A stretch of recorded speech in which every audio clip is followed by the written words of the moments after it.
Hello বন্ধুরা, welcome back to my channel পর্ণার রান্নাঘরে তোমাদের সকলকে স্বাগত জানাই।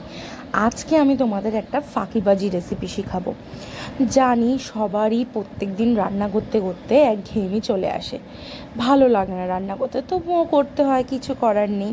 ছোটোবেলায় মা যখন রান্না করতো দাঁড়িয়ে দাঁড়িয়ে বলতাম, মা এটা কি দিলে, ওটা কি দিলে, আর মনে মনে ভাবতাম কতই না আনন্দ রান্না করাতে।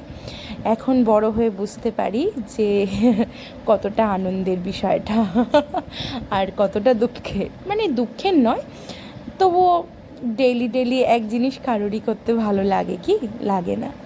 তো সেই রকমই আমি সবার জন্য একটা শর্টকাট রেসিপি এনেছি। এটা মাঝে মাঝে আমার যখন পার্সোনালি খুব ফাঁকিবাজি দিতে ইচ্ছা করে, যখন কোনো কাটাকুটি করতে ইচ্ছা করে না, কিচ্ছু করতে ইচ্ছা করে না, তখন সিম্পল আমি এই রান্নাটা করি।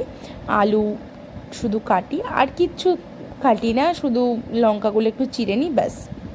তো চলো কীভাবে রান্নাটা করছি বলে দিই। প্রথমেই এখানে আমি কতগুলো কাতলা মাছ নিয়ে নিয়েছি।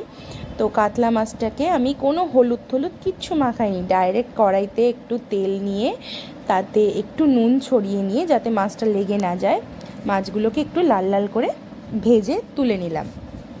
নিয়ে ওই কড়াইতেই ওই একই তেলে আমি কিছুটা কালো জিরে দিয়ে দিলাম সোমবারের জন্য।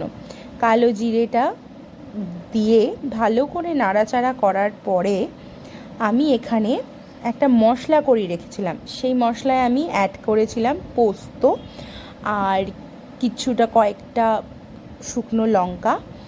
আর এই শুকনো লঙ্কা আর পোস্তটা প্রথমে শুকনো খোলায় গুঁড়িয়ে নিয়ে তার মধ্যে একটু হলুদ গুঁড়ো, জিরে গুঁড়ো, একটু সামান্য চিনি দিয়ে জল দিয়ে ভালো একটা ফাইন পেস্ট তৈরি করে নিয়েছিলাম। সেই পেস্টটাই আমি এখানে অ্যাড করে দিলাম এবং একটু কষানোর জন্য সামান্য মিক্সির জারে যেটুকু লেগেছিলো ওর মধ্যে জল দিয়ে এটা দিলাম, আর সুন্দর করে কষিয়ে নেব ততক্ষণ পর্যন্ত যতক্ষণ না এটা দিয়ে তেল ছাড়ছে। আর কিছুটা নুন এখানে স্বাদ মতো আমি অ্যাড করে দিলাম।